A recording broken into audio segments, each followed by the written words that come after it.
Ito pala guys, may gagawin kami dito, bali re-reinstall lang namin tong 2.5 horsepower na Panasonic inverter din yan. So bali kinuha namin yan doon sa taas sa ibabaw. Lilipat sila dito sa sa baba. Gagawin nila opisina. Yung opisina nila doon sa taas. Doon namin kinuha yung outdoor na yon, yung aircon na yon. So ililipat lang namin dito sa ilalim. Ano nga pala to? Petron, opisina ng Petron tsaka Pepsi. Ayan. So ito yung kanyang piping, ito na rin gagamitin namin. So ito yung guys, so Panasonic ko na 2.5 horsepower. Bali dito namin kakabit na lang. Diyan na lang namin siya install. Dito na butas na rin namin yung paglalagyan. Butas na yan. So bali kinakabit na lang din yung yung bracket ng outdoor niya. Ito yung piping niya. So dito namin kinuha sa ibabaw yun. Ayun yung supply niya para sa kuryente niya. Yun din na lang din kami magtatap, hindi na namin babaguhin yung breaker doon.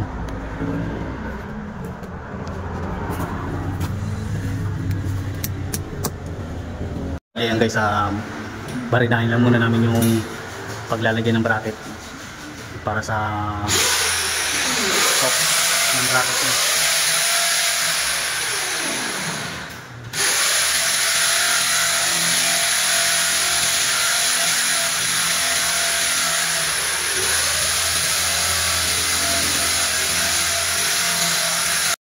No.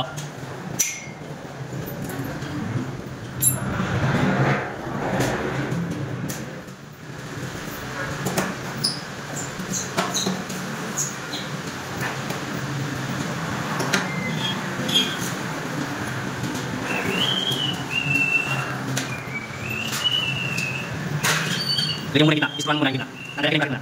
Yung kita. Para mamaya sabit muna. Yung kita nilagyan muna yun. Yan. Sige, lagyan na natin. Lagyan na natin mga screw.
Bali ito guys, sinampanan namin yung outdoor niya. Dito na sa likod. Ayan yung nila Pepsi, isa lang may-ari nitong Pepsi tsaka Petron. So lagyan na lang. Dito lang po sa likod. Dito lang kapitan. Sa likod lang. Lagyan na lang namin ng text screw. Pala guys, nilalagyan, tinatap ko na lang yung piping nito guys. Bali nakatap na doon sa haling loob yan. So ito na lang gagawin namin. Tapos bubuksan ko na tong service valve niya para matesting namin kung may leak yung pinagitnanan. So ito guys, buksan ko na para pasingawin ko muna dito sa high side niya dahil para matanggal yung moisture ng piping. Hindi pa nakalak yan. So sabi mo wala, ayan meron. Ayan yung dito. Ito. Nandyan. Okay. So ito lang pala nandito. Kala ko doon sa pinaginangan. So ayan, wala na, tanggal yung moist yan.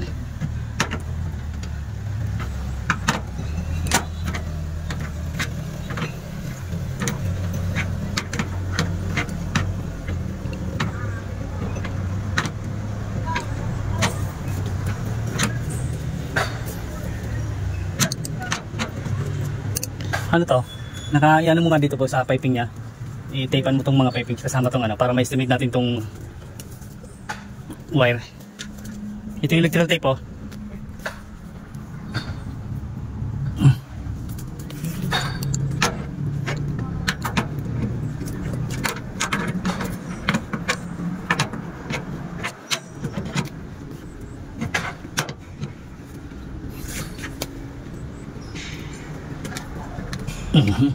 So guys, mahigpit na yan. Yun. Wala na. Pilip natin gumagalaw pa niya.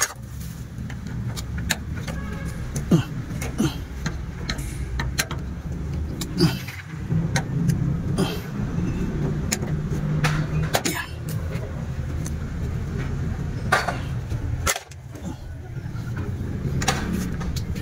Ayan guys, buksan ko na to. Hindi ako dun sa player ko. Hindi, madugtong tayo.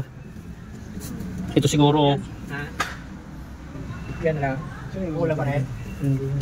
yung isa kasi dito maliit yung sa ground. 14 lang to. Pero dalawa na to. Hindi abot. Baka hindi umabot yung sandali. Tignan mo muna. Okay. Yan pupunta na ako. Yan ang flight. Abot siguro.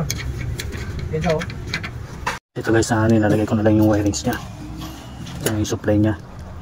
Para matesting na rin namin to.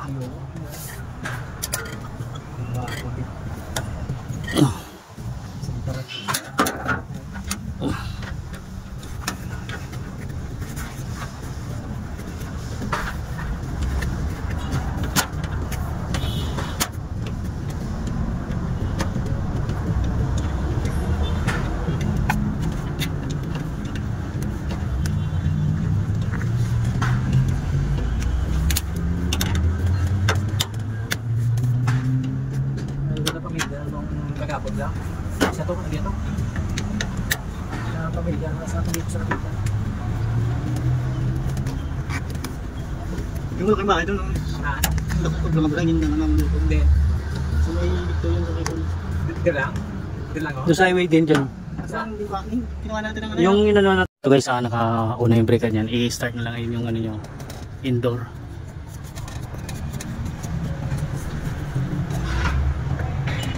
Ayan, sa loob. Ayan. Bali, nandito yung outdoor namin nilagay kasi dati may nakalagay na rin dyan na aircon dati. So, nilipat lang namin to dito. Galing to dyan sa taas. Sa ibabaw. Dito na lang nilagay kasi ito na yata yung gagawin nilang opisina. So, ayan, nag-on na siya. Ayan, tayo lang natin na mag-start tong ano, para madagdagan namin ng crayon kung sakaling kulang to.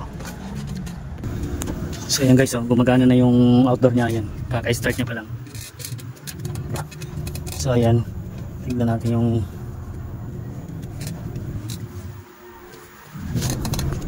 kung gumana na yung compressor niya.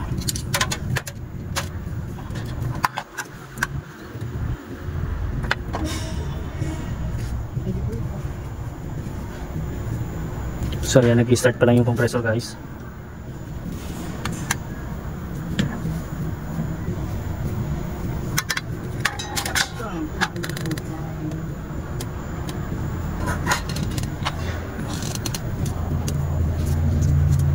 So yung Panasonic na inverter.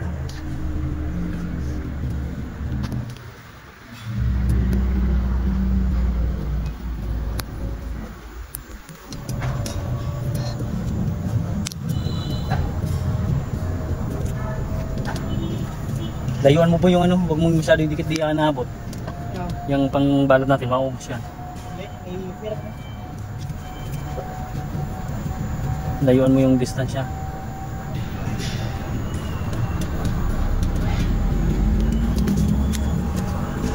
Tignan natin yung karga.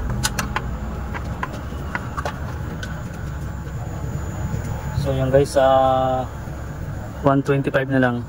Dagdagan ko na lang to na konti. Ayan, 125 yung kanyang karga, bumababa pa siya.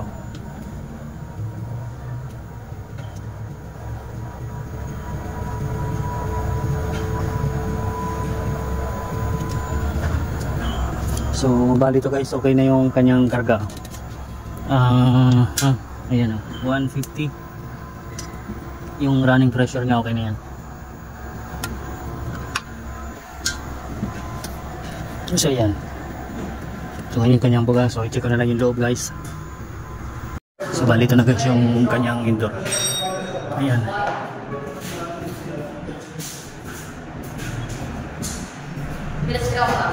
Philips screw doon sa likod. Sandali.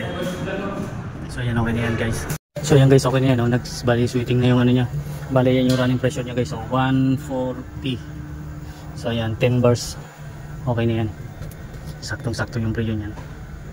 So ayan guys, tanggalin ko na yan. So ayan, sarado ko na lang. Okay na to.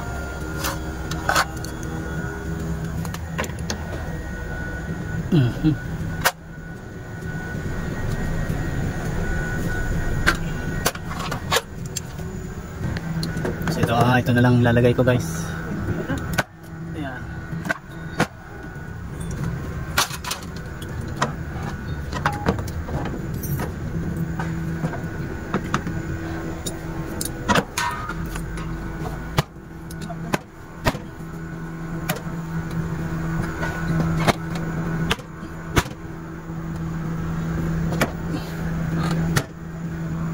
So yan guys, okay na yan. Sarado na yan. Nabalot na rin ng ano yan.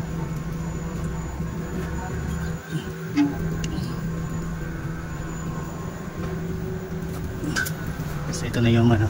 So bali ito lagyan na lang din dito ng ano, tubo. Lalagyan na lang ito ng tubo dito guys.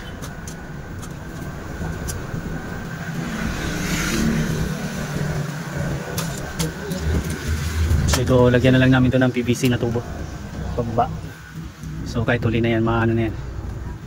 So yan, okay na yan guys. Tapos na namin. So bali yan guys, tapos na namin yan. Nabalot na rin ito ng ano, okay na yan. So dyan namin dito kasi salamin yun. So niremedyo na lang yung para malagyan ng aircon dito. So yan, ganda ng lamig nyo. Bali ito yung area na palalamigin nyo.